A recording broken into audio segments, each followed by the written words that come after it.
الله أكبر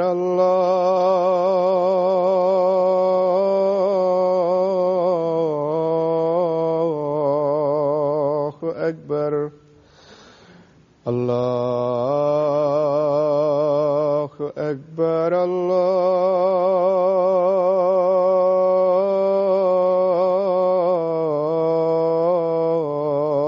الله أكبر أشهد أن لا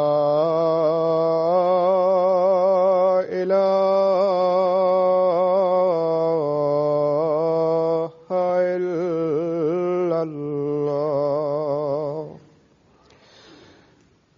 أشهد أن لا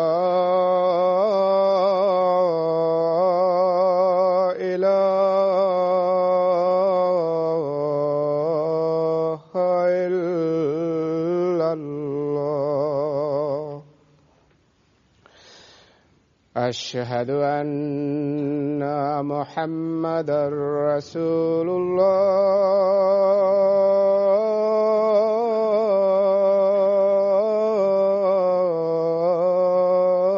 الله أشهد أن محمدًا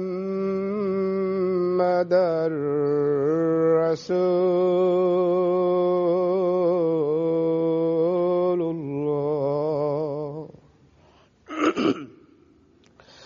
حي على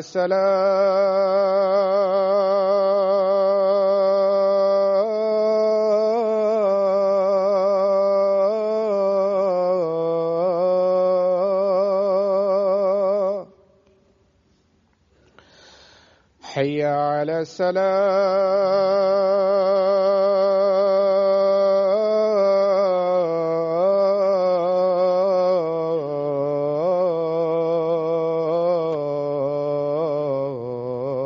الصلاة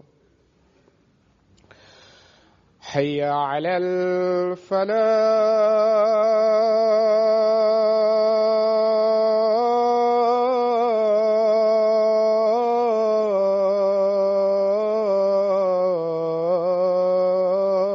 الفلاح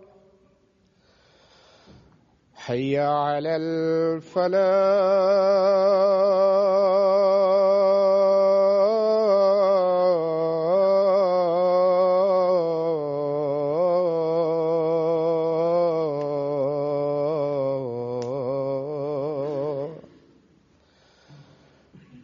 الله أكبر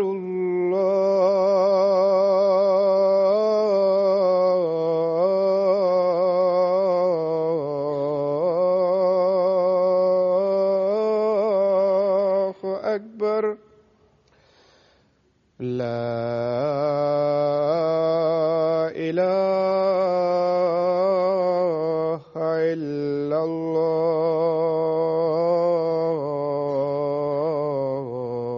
الله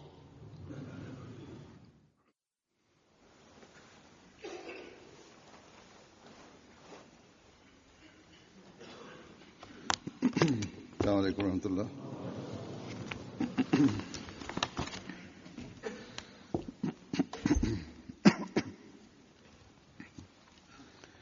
أشهد أن لا إله إلا الله وحده لا شريك له وأشهد أن محمدًا عبده ورسوله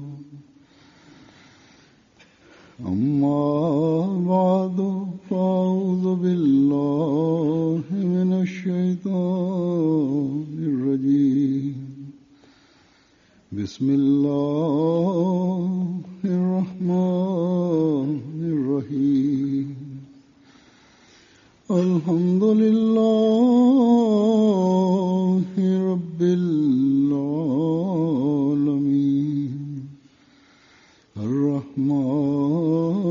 الرحمن الرحيم مالك يوم الدين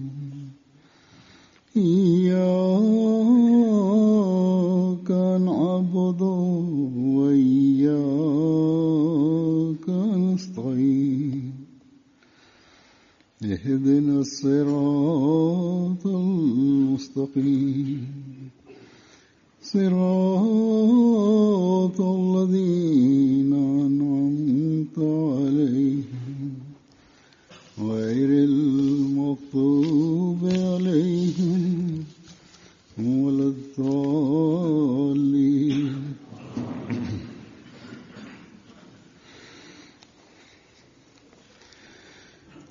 राह खुदा प्रोग्राम जो हर हफ्ते को MTA पर शाम के वक्त आता है. Bismillahirrahmanirrahim. Huzur kaže o programu koji uvijek dođe uveče na program na MTA satelitsku našu stanicu, u kojem naši učenjaci i misionari daju odgovore i uživo pitanja mogu ljudi da pitaju također pitanje odgovori.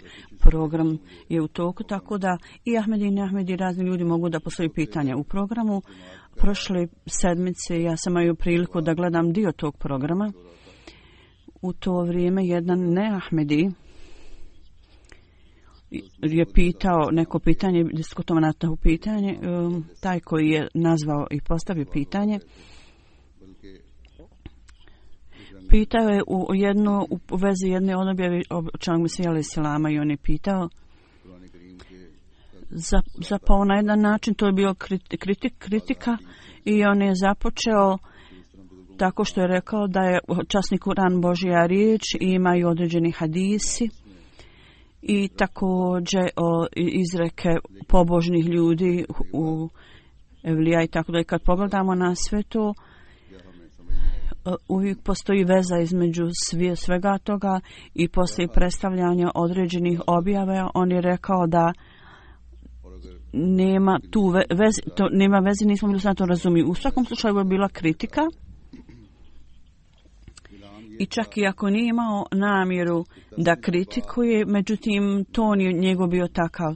A objava je bila, radilo se o objavi da poslije 10 dana ja pokazat ću svoju manifestaciju. Sad je Huzur rekao tačno kako objava glasla ili ja ne znam na urdu ili na arapskom. I onda dalje kaže objava, onda ćeš ići u Amristar.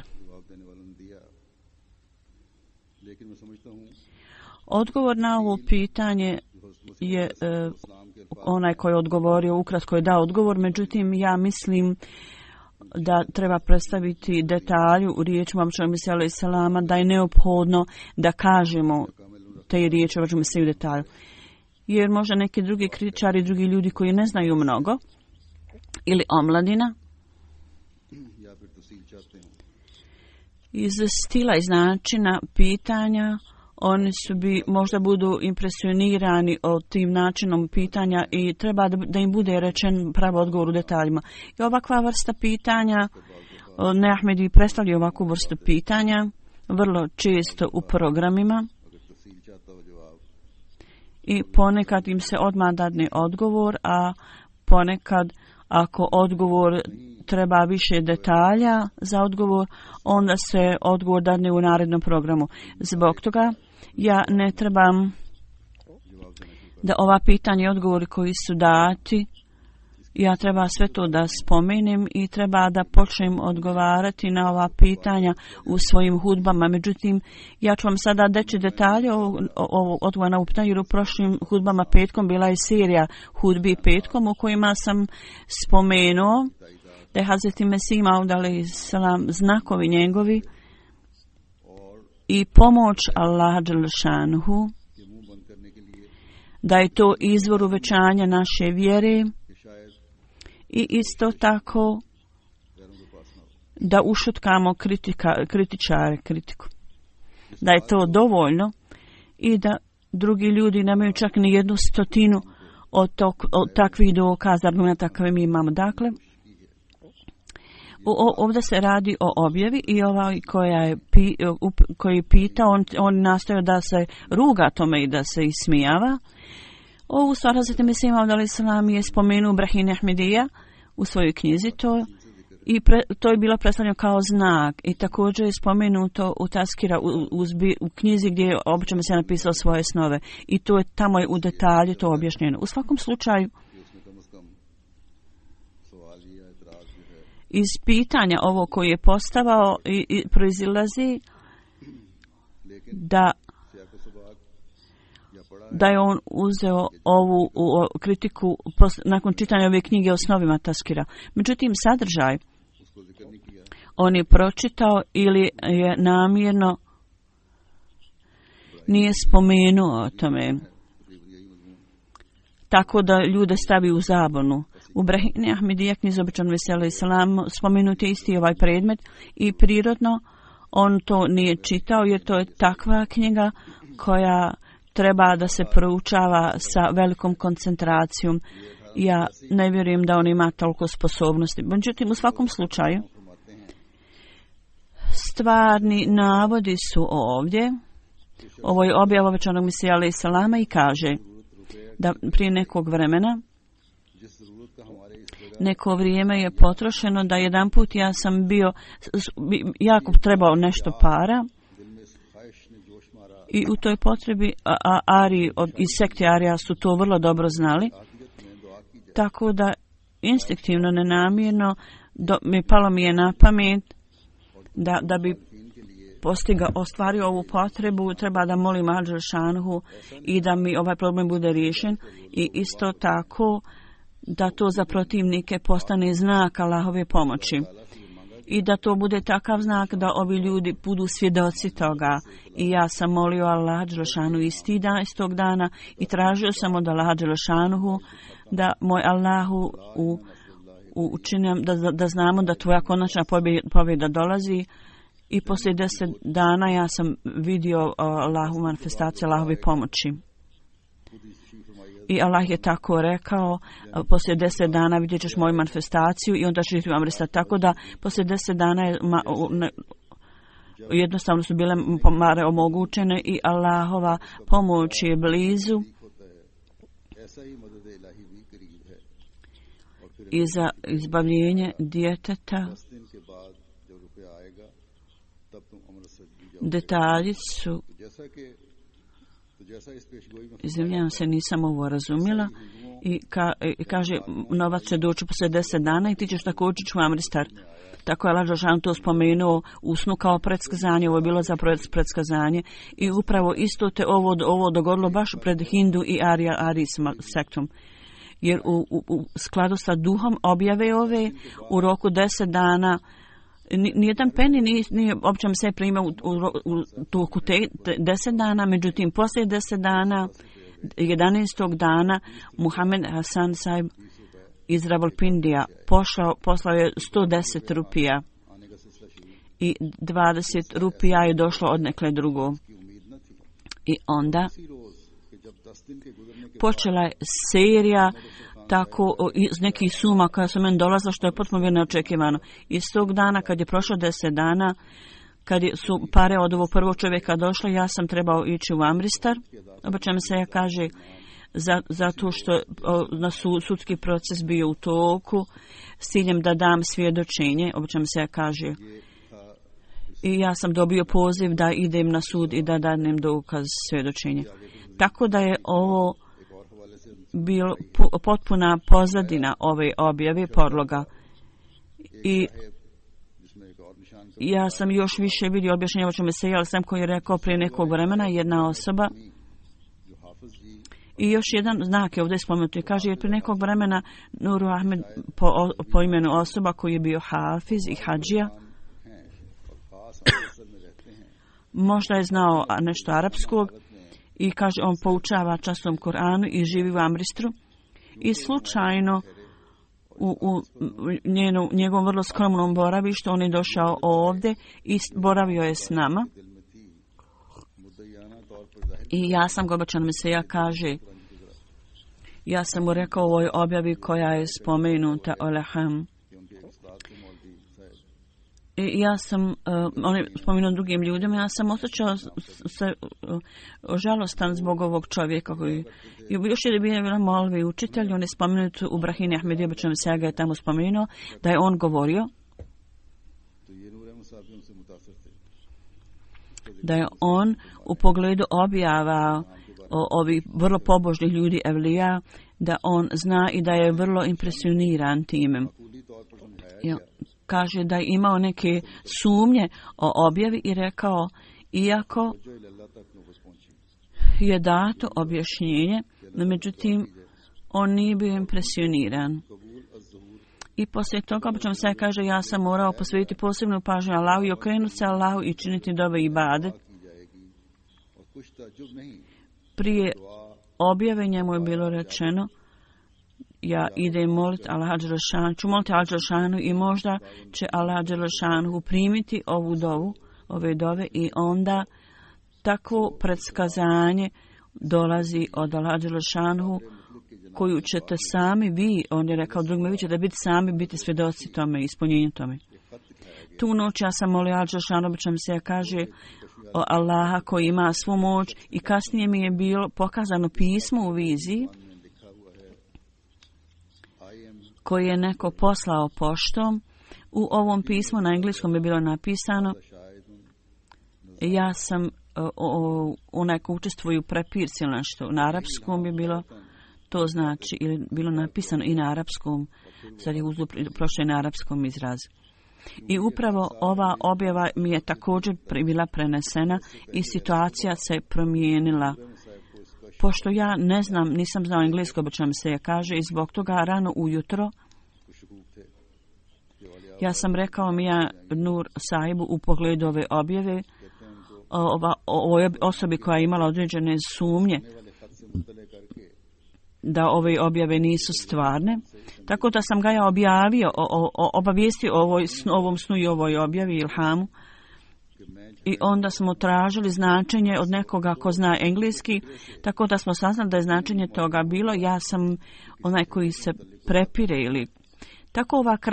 Ova kratka rečenica je sigurno bila jasna da u pogledu neke rasprave da će doći pismo i haza šajdun neza, to je bila druga riječ napisana na arapskom. Značenje toga je da pisac pisma, onaj koji je pisao pismo u pogledu svjedočenja na sudu, on je napisao pismo i tog dana Hafiz Nurud Sav zbog kiše on nije mogao da ode u Amrista, nije mogao otići zbog kiše, i ovo je zapravo bilo zbog određenog uzroka od Allaha Đelešanu i ne bio zaustavljen, jer smo tražili od Allaha da primi ove naše dove i da objava bude on svjedoci te objave. Tako da ovi koji su znali značenje ove objave, i onda osoba koja je neko došao iz štampe, u štampariji koja radi, i on je rekao, pisac ove knjige, neki podnio slučaj protiv njega i on je bio, obično se bude svjedok na tom procesu, tako da je dobio pismo, pozivnicu, i na arapskom su riječi te značile da će ovaj svjedok stvoriti nered i uznemirenje. I na to ovaj čovjek koji je bio na dužnosti u štampi, koji radi u štampi, rekao je da je neophodno da ja budem svjedok.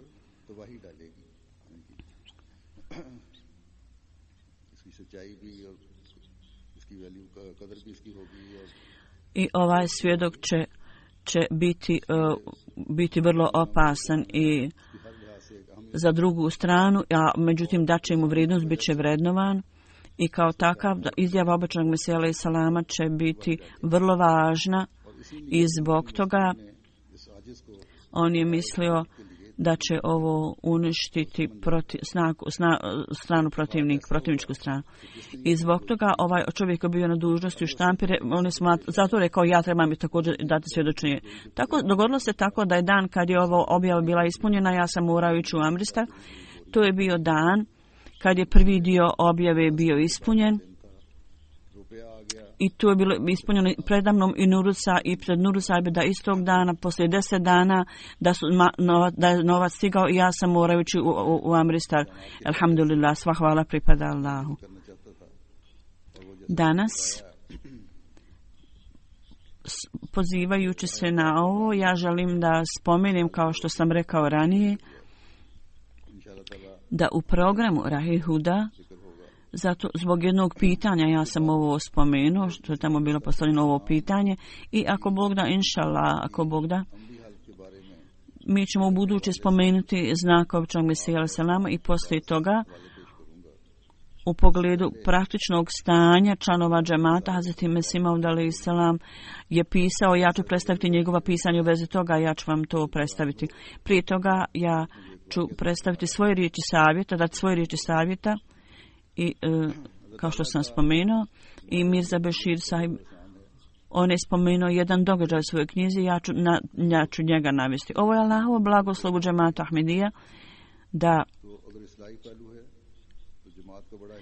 halifa vremena posveti pažnju određenom predmetu i temi, onda ogromni broj članova džemata trenutno se okrenu svom popravljanju. Ja ovo mogu osjećati kroz pisma koja primam. I neki drugi pomagači, oni kojima je bila podarena institucija kalifata, blagoslov da primi instituciju kalifata, oni također daju svoje navode u skladu sa svojim sjećanjem, pamćenjem. Bilo da smo mi već pročitali ove navode ili ne, ponekad su oni izvan vida. Ovo su sada navodi iz sirat koji ću ja pročitati, u kojima Hazreti Mesih Maud alejhi selam je spomenuo svoju zabrinutost. Ovo je spomenuo jedan murabbi, znači u malim učitelju u džematu. I vi sada govorite o praktičnom popravljanju, tako da ovo su navodi običnog Mesija alejhi selama i ja ću to onda predstaviti koji je ovaj čovjek spomenuo o zabrinutosti običnog Mesija alejhi selama. Da Allah nagradi ovog malima koji mi je ovo napomenuo na ovoj podsjetio me poslame. Hazreti Bešir sahib je spomenuo, Hazreti Maulvi sahib je meni spomenuo da jedan put u pogledu nečega Mir sahib, Hazreti Mir Nasir Nawab sahib, bila je između njega neka nesloga između još jednog i Mir sahib se naljutio i Mir sahib je Mesih Maud obavijestio o ovoj stvari i izrazio svoju ljutnju. Kad je ovaj drugi saznao o tome, on je također Hazreti Mesih Maudu podnio svoje mišljenje i rekao, radi obećanog Mesije, mi treba da ostanemo u tvojoj službi i da dobijemo neku priliku. Međutim, ako naši prigovori dođu do halife na ovaj način, i on je ljudsko biće i možda će u njegovom srcu biti neka rezervacija i nezadovoljstvo u njegovom srcu. U tom slučaju, umjesto da dobijemo neku korist i dobrobit, za nas će biti još štetni, više štete, više štete dođemo kad ja. Znači, mislim, sam rekao, Mir sahib bi mene nešto rekao, nema sumnje. Međutim, u to vrijeme ja sam bio toliko u svom razmišljanju da se kunim se Allahom, da ja ne znam šta je Emir sahib u to vrijeme rekao ili šta nije rekao. I onda je rekao, zadnjih nekoliko dana, obično me se rekao, ova misao vrlo snažno dolazi meni na pamet, da je potpuno to uklonjeno iz mojih misli. I Huzur kaže, ovdje je vrlo nešto važno da slušate i zbog toga dok sjedite ili stojite, ova je misao koja okupira moju misao. Kad sjedim napolju s ljudima i kad neko meni kaže, čak u to vrijeme ista ideja, ista misao okupira moju misao, moje misli, možda osoba misli da ja slušam njega, a ja zapravo sam potpuno preokupiran u nekoj svojoj misli. Kad sam otišao u kuću, ponovo ista misao okupira moju misao, tako da taj misao tako snažno okupirala moje misli, da nije bilo prostora ni za kakvu drugu misao u to vrijeme. Koja je to misao? Ta misao je da kakva je svrha mog dolaska? Stvarna svrha mog dolaska je da bude stvorena, napravljena takva zajednica istinskih vjernika koji imaju potpuno vjerovanje u Allaha i koji imaju stvarni, cjelovit odnos sa Allahom dželešanu, koji slijede stil Islama. I plemeniti primjer časnog poslanika treba da slijede, on treba da slijede i treba da se popravi, da uvijek idu putem bogobojaznosti i da pokažu dobar moral. Tako da ova zajednica kroz njih cijeli svijet dobije uputu. Tako da kroz ovu zajednicu cijeli svijet dobije uputu i svrha Allaha dželešanu bude ispunjena. Ako ova svrha ne bude ispunjena, onda kroz argumente, dokaze i zdravo zaključivanje, čak i ako postanemo pobjednici neprijateljima i pobjedimo neprijatelje, onda naša pobjeda uopšte nije pobjeda, jer ako stvarni svrha mudroska nije ispunjena, onda vaša pobjeda nije stvarna pobjeda. I u tom slučaju sav napor bude izgubljen, bude uzaludan. Ja vidim znakove dobivanja argumenta i da neprijatelji osjećaju se slabi u tom pogledu. Međutim, stvarna svrha mog dolaska u pogledu toga džemat ima mnogo propusta i mahana i nedostataka i mora se posvetiti ogromna pažnja tome. I ova misao mene izjeda, obično se kaže, i jako me zabrinjava. I ova misao nikad mene ne napušta. Ovo je agonija i ovo je moja zabrinutost i koja ga je učinila uznemireni. I on je u razna doba davao savjet Ahmedi muslimanima i Ahmedi treba da postanu takvi. U Malfuzat ima 10 tomova njegove knjige. Osim drugih knjiga, Malfuzat je takva knjiga koja spominje određene izjave na raznim skupovima i još uvijek oni sastavljaju knjige, bit će 10 knjiga, 10 znači tomova ove knjige. Kako uzmete bilo koju knjigu od ovih 10 tomova, očekivanja članova džemata i riječi savjeta za džemat i praktične revolucije i promjene i svega ovo što svima ovdje sam je spominjao skoro u svakom sjedenju i svakom susretu i mitingu i skupu. Neko što od toga ja ću danas predstaviti, Huzur kaže. Na jedno mjesto on kaže: u pogledu jedinstva džemata ja sam puno govorio da uvijek treba da među sobom utemeljite jedinstvo. Ovo je učenje obično od Allaha dželešanu koji je dato muslimanima da treba da budete jedno tijelo, inače ćete izgubiti svoju moć. I iz ovog razloga su muslimani savjetuju se da budu zajedno u ibadetu, u namazu. I oni da to osjećanje njihovo putuje jedne osobe do druge. Ako nema jedinstva, onda ćete biti lišeni. Resulullah s.a.v. je rekao: treba da volite jedan drugog i također činite dove, molite Allaha jedan za drugog u odsustvu i kad niste jedan uz drugog. I treba da analizirate koliko je ljudi takvi. Ako neko moli za svog brata koji je odsutan, onda meleki kažu: ovo će možda biti prihvaćeno od tebe. Kako je to prelijepa stvar. Ako neće dova te osoba biti primljena, sigurno će biti dova meleka biti primljena.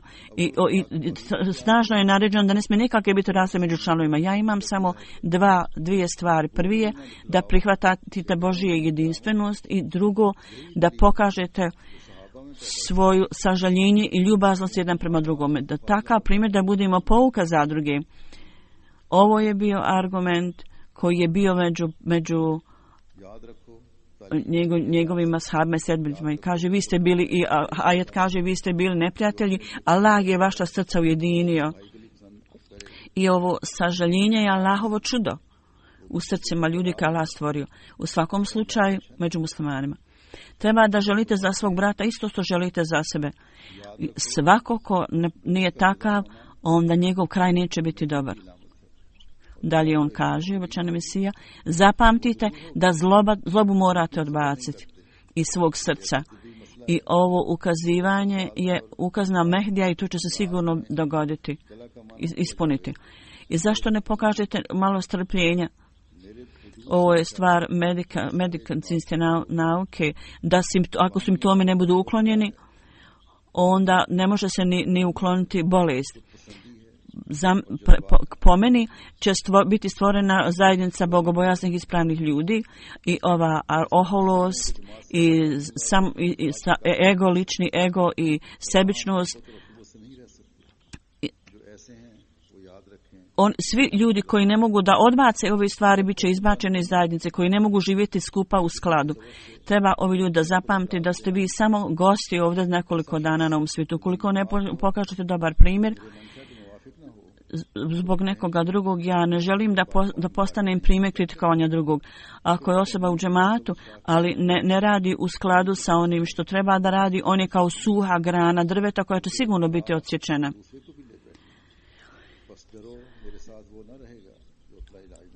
Jer suhe grane dobiju neku vodu kao hranu, ali ne cvjetaju i ne rastu. Tako da niko neće ostati ko ne bude sebe popravio, ko se ne popravi. Ovaj navod mi smo mnogo puta slušali, međutim ako povežete sa ranijim navodima koji ste slušali, ja ne mogu da osjećam se miran ukoliko ova stvar ne bude ispunjena u ovom džematu i važnost toga je vrlo jasna. I onda on dalje kaže, kad osoba postaje istinski vjernik, ja ću vam vrlo otvoreno reći da ukoliko ne dadnete prednost Allahu dželešanu u svemu i Allah dželešanu vidi iz srce da je srce samo za mene, do tada nijedna osoba se ne može nazvati istinskim vjernikom. Takva osoba u riječima on može biti i musliman po imenu, međutim stvarni musliman je onaj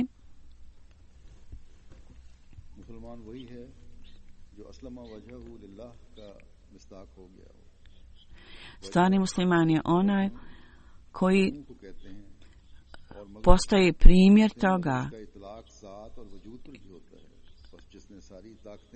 Ove dvije riječi arapski znači lice i vrijedi u stvari za cijelu osobu i ličnost osobe. Kad osoba potpuno sebe pokori Allahu, onda je on vrijedan da bude nazvan muslimanom. Ja se sjećam da jedan musliman propovijedao, prenosio poruku Jevreju i zvao ga da postane musliman. I musliman koji je prenosio poruku Islama, on je bio čovjek koji se upuštao u loše stvari i onda mu je Jevrej rekao, prvo pogledaj na sebe i nemoj biti ponosan da se ti zoveš musliman, što se zoveš muslimanom. Allah dželešanhu želi da biti islama, srž islama, a ne samo riječi. I onda on kaže, zapamtite da samo riječi neće biti ni od kakve koristi ukoliko praktično ne budete to pokazivali. Samo govor nema nikakve značaja kod Allahovim očima. U prijevodu on kaže, velika je grije da kažete ono što ne radite. Onda je rekao, ako hoćete da služite islamu, onda stecite odlike bogobojaznosti u sebi. Kaže, u prijevodu, pokažite čvrstinu, u ovom ajetu kaže, pokažite strpljenje i čvrstinu, ustrajnost, jer je neophodno da bude potpuno bezbjednost na granicama, slično tome treba da čuvate se, da ne prelazite granice vi u svom ponašanju. I ako želite da služite islam, onda stecite odlike ispravnosti i čistoće prvo u sebi i za sebe. I u tome ćete onda biti front odbranu islama, onda ćete služiti islam. I vanjski izgled muslimana je vrlo loš i ljudi gledaju s poniženjem na njih, s prezirom. Sada možete vidjeti kako se stanje muslimana se pogoršalo. Tako, ako vaše unutrašnje stanje srca je loše, onda vi smatrate da je to kraj stvari. Očistite svoje srce tako da duh čistoće bude ubrizgan u njega. Također, treba da imate čuvarenost na granicama, da ne prelazite granice. Allahova milost dolazi ljudima koji su ispravni, koji su bogobojazni. Vaš moral i vaše ponašanje trebaju biti takvi da oni odaju islam. Oni koji ne postupaju skladu sa učenjem islama, oni donose krivnju islamu i kaljaju islam. ako vidite nekoga da povraća i pada tu i tamo i policija ga udara i hindu i kršćani se smiju nad njim, ovo su postupci koji su potpuno protiv religije islama. Ne samo da ovo grijeh, nego na najgori način kalja ime islama. Čitanjem ovih izvještaja iz zatvora i što se događa kada ih ja čitam, Huzur kaže, ja sam jako povrijeđen i ranjen kad čitam ove stvari i u mom srcu je uznemirenost da ovi ljudi koji su bili upućeni na ispravan put zbog njihovih loših dijela, oni ne samo sebe povrijeđuju, nego također čini da drugi ljudi se ismijavaju islam.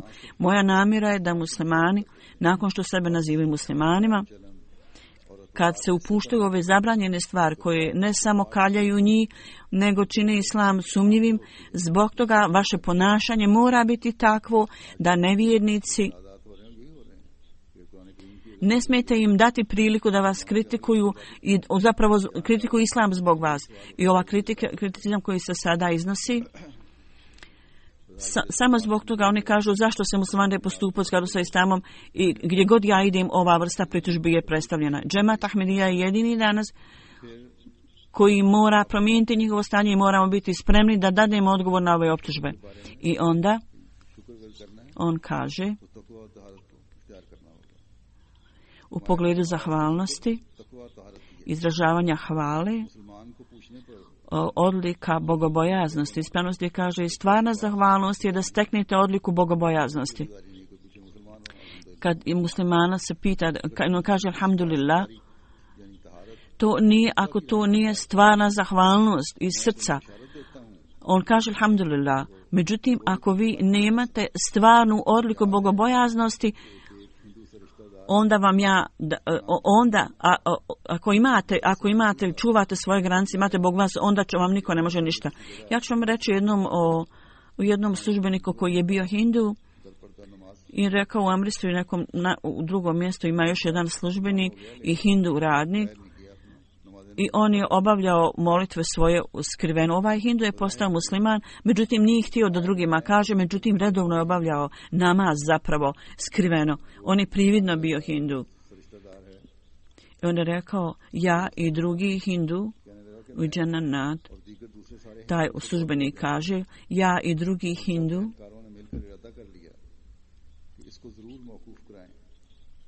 oni su uvijek mislili loše o njemu.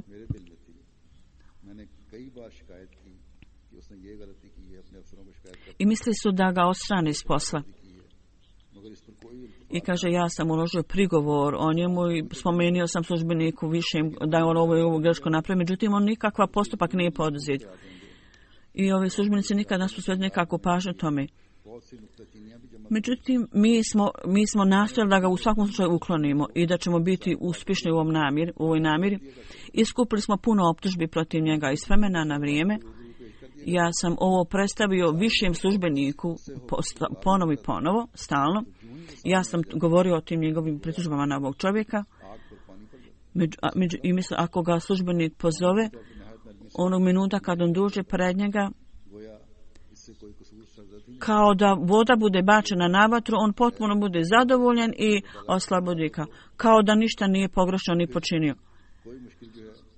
Dakle, ako je ispravnost tu i odnos vaš čvrst sa Allahom, onda nikakva teškoća ne može povrediti nijednog istinskog vjernika i nikakav napor dušmana neće biti uspješan. Onda on dalje kaže, zapamtite također ovu stvar, da u svemu imate neku korist i dobrobit. Pogledajte na svijet, postoji dobra vrsta polja i tamo su insekti, međutim oni nisu bez koristi. Sve ove stvari, bilo da su u zraku ili na zemlji, oni su odraz Allahovih atributa. I oni su sjena Allahovih atributa. I gdje god su ovi atributi, tu je Božji blessing, blagoslov. I vidite zašto ne ova stvar. Ako je Allahov odnos osnova, ako imate osnova na Allahov, uvijek će imati neku korist. Također treba zapamtiti ovu stvar, da I ako nekad podnesete neki gubitak, to je zbog vaših vlastitih grešaka ili nerazumijevanja, a ne zato što je nešto pogrešno ili loše u toj stvari.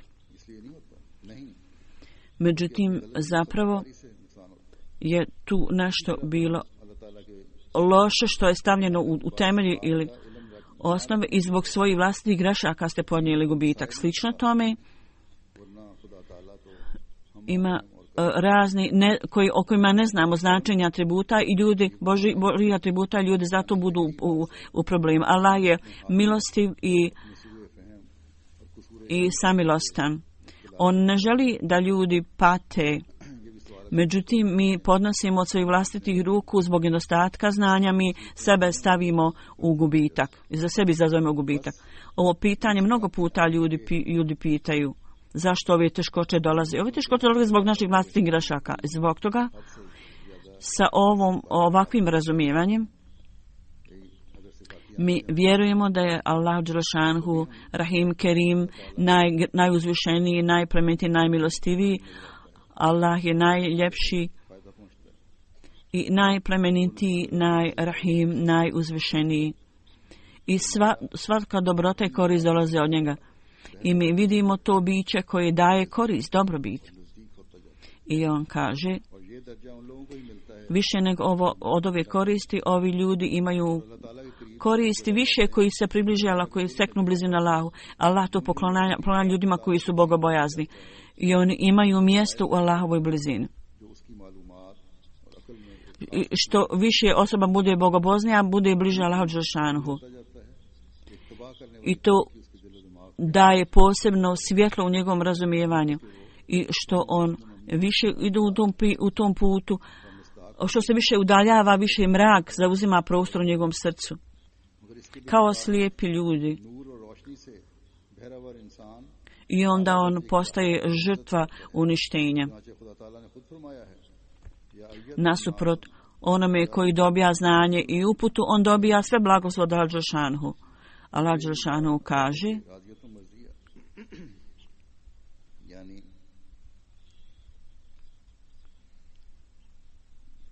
u prijevodu ovog znači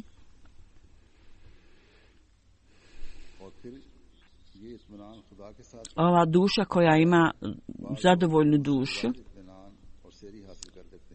čija duša je zadovoljna i ovo zadovoljstvo je dobiveno od Allaha, a drugi ljudi zadovoljavaju svoju dušu od drugih stvari. Neki su zadovoljeni zbog svog imetka i časti, oni su zadovoljni zbog toga i time i ponekad imaju pametno potomstvo i zbog toga se osjećaju zadovoljni. I kroz pomagače i druge, gledajući na njih, oni osjećaju da su zadovoljni i to je za njih dovoljno. Međutim, ovaj užitak, ova radost u njihovoj prirodi, u svijetu, zapravo ne daje stvarno zadovoljstvo u srcu i duši za osobe. I upravo ove razne stvari i radosti u svijetu ne mogu dati nijednom čovjeku stvarno zadovoljstvo, nego zapravo stvaraju još veću pohlepu u srcu. Baš kao osoba koja pije nije zadovoljena dok ne bude uništena i dok ne umre. Ovi ljudi sjede na imetku svjetskom i potpuno sebe unište. Međutim, ona osoba koja ima zadovoljstvo u Allahu dželešanuhu, ovaj položaj je mogućan za ljudsko biće i uprkos svih blagoslova svijeta, njegovo zadovoljstvo je potpuno u Allahu i kod Allaha i s Allahom. I ovi svjetske dobiti nisu izvor njegovog zadovoljstva. Kad je osoba izgubljena u ljubavi prema Allahu dželešanuhu, bez toga osoba ne može dobiti spas. Jer ovaj spas je zapravo druge riječi značenja zadovoljstva.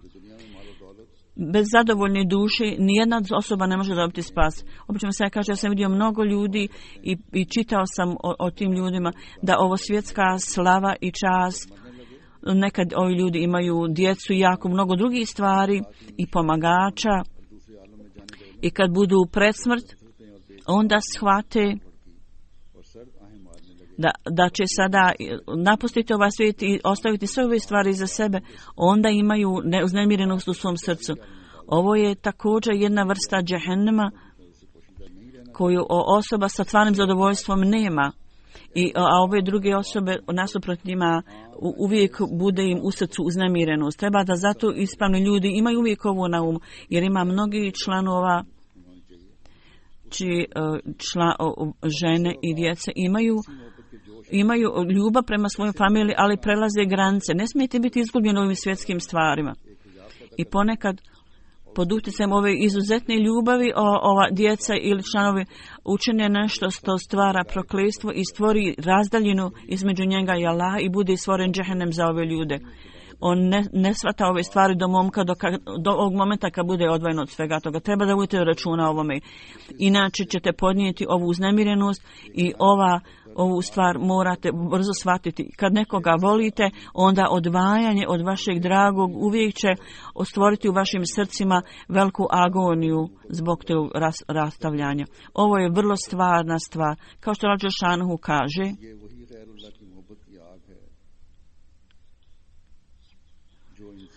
Allah Đelešanu kaže, ovo je vatra koja ide duboko u srce. Dakle, ljubav prema Allahu je stvarna stvar. Ova vatra džehennema uništava ljude i daje im tu uznemirenost koja uništava osobu. Ja ponovo kažem, ovo je istinska stvar da bez zadovoljne duše osoba ne može dobiti istinsko zadovoljstvo. Onda savjetu članove džemata on kaže, Allah Đelešanu, njega nije briga ni za koga osim za bogobojazne ljude. Napravite sklad između sebe i izbjegnite svako razdvajanje i rastavljanje. I udaljite se od ruganja i smijavanja drugih ljudima, jer ovo udaljava ljude od stvarne vjere. Tretajte druge ljude sa poštovanjem i dadnite prednost udobnosti drugih ljudi odnosno na svoju. I imajte bolje razumijevanje Allahu Đelešanu i postanite pokorni njemu. Allahov prokletstvo sudba se spušta na ljude. Samo će oni ljudi biti spašeni koji se pokaju od griha i dođu pod zaštitu Allahu. I zapamtite da u riječima Allahu Đelešanu vi ćete postati pomagači. Ako slijedite i metnete usud, počnete pomagači na Allahovom putu i Allah će ukloniti sve prepreke na vašem putu, bit ćete uspješni. Kad vidite da jedan zemljoradnik radi dobrih usjeva, on ove drugo rastinje izbaci. On hoće da mu raste dobar plod. Tako, zato i štiti od svake vrste štete. Međutim, one plodove oni rastinje koje ne donosi plodove, on ih odbacuje, počupa i baca i nije ga briga za ti. Bilo hoće li to onda pojesti insekti ili će struhnuti. Takav isto si slučaj. Ako se istinski bliski Allah, onda vas nikakva neće utjecati na vas nikakav opozicija suprotstavljanja. Ako nemate odnosa čistog odnosa sa Allahom, onda Allah Đelešanuhu ne vodi brigu o drugim stvarima. Toliko mnogo ovaca i govi da bude zaklav, nikog nije briga za to. Međutim, ako jedan čovjek bude ubijen, onda se jako mnogo oko toga pravi problema i stvari. Ako budete vodili računa o ovim stvarima, onda Allah Đelešanu će voditi računa o vama, a u protivnom neće. Ako učinite od sebe da budete takvi da nikada vas niko ne može napasti i povrijediti zapravo i da uvijek bude odbrana. Vrijeme je došlo da odstranite svako neslaganje i svake podjele među vama. Tu su ogromne velike stvari, ciljevi koje treba da uradite. Budite strpljivi i predajte se molitvama Allahu Đelešanu. U tome se okupirajte. Ću vam reći jednu stvar. Nikada nemojte biti grubi. Uvijek budite blagi, mehkog srca. Nikada nemojte biti pretjerano uzbuđeni i biti ljuti. I onda on kaže,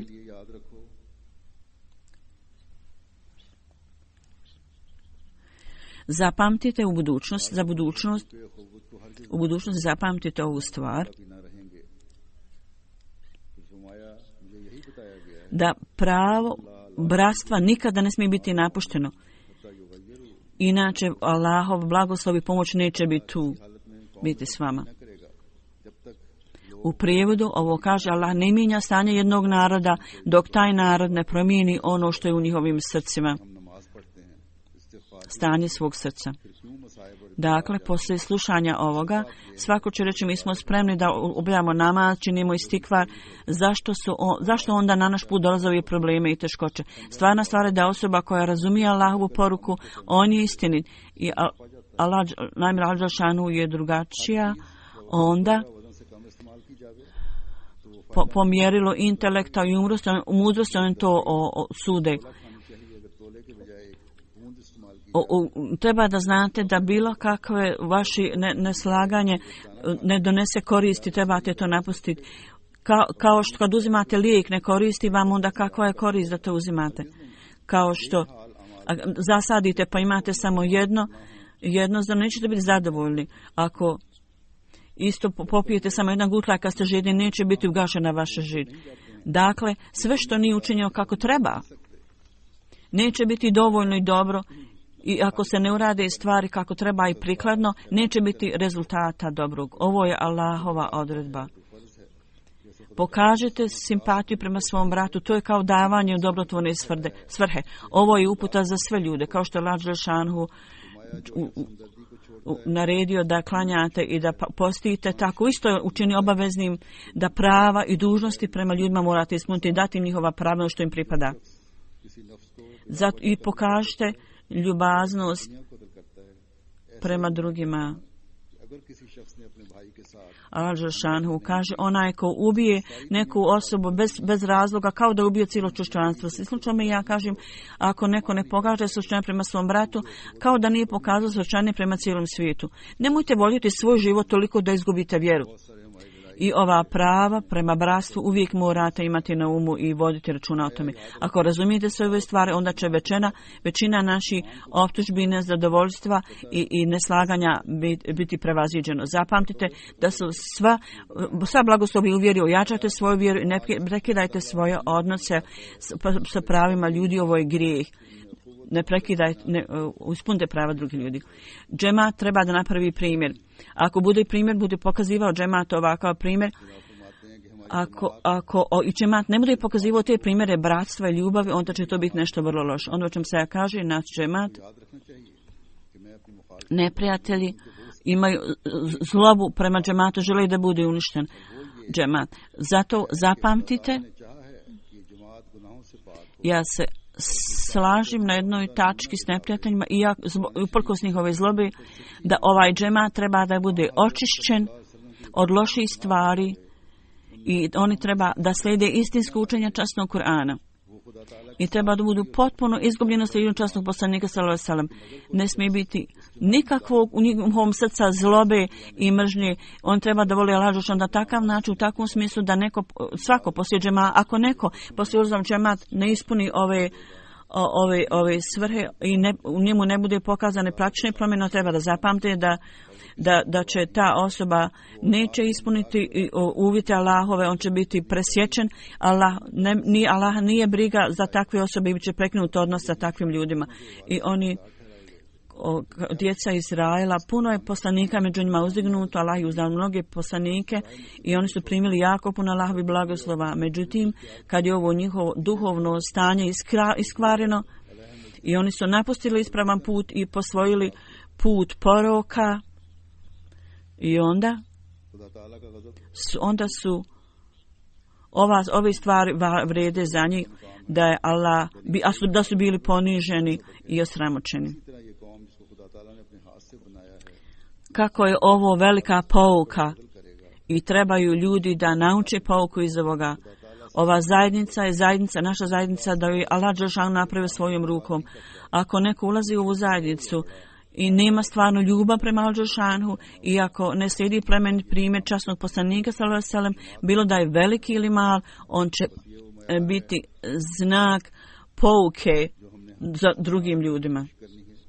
Dakle, ovo je standard, Huzur kaže, koji svi od nas treba da nastojimo da postignemo ovaj standard i ovo mora biti učinjeno slijedženjem bogobojaznog puta, da popravljamo praksu svoju i da uzdignemo položaj vjere. Ovo nisu obične stvari. Mi vjerujemo u imama ovog doba. Zato da dođemo do nivoa njegovih očekivanja mi moramo uložiti najveće moguće napor, učiniti sve što možemo da postignemo taj standard. Sve bilo da izgleda vrlo malo, mi moramo to raditi, činiti tako. I treba da se uzdržimo potpuno od svih poroka sa osjećajem gnušanja.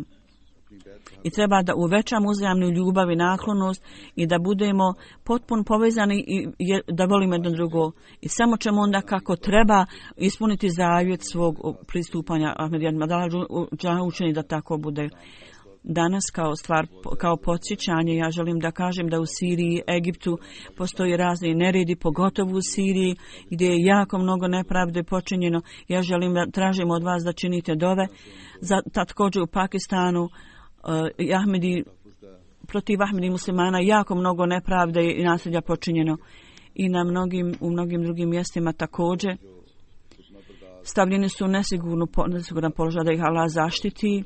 I ovi ljudi koji stvaraju nered i koji krše mir, uništavaju mir, da Allah kazni ove ljude.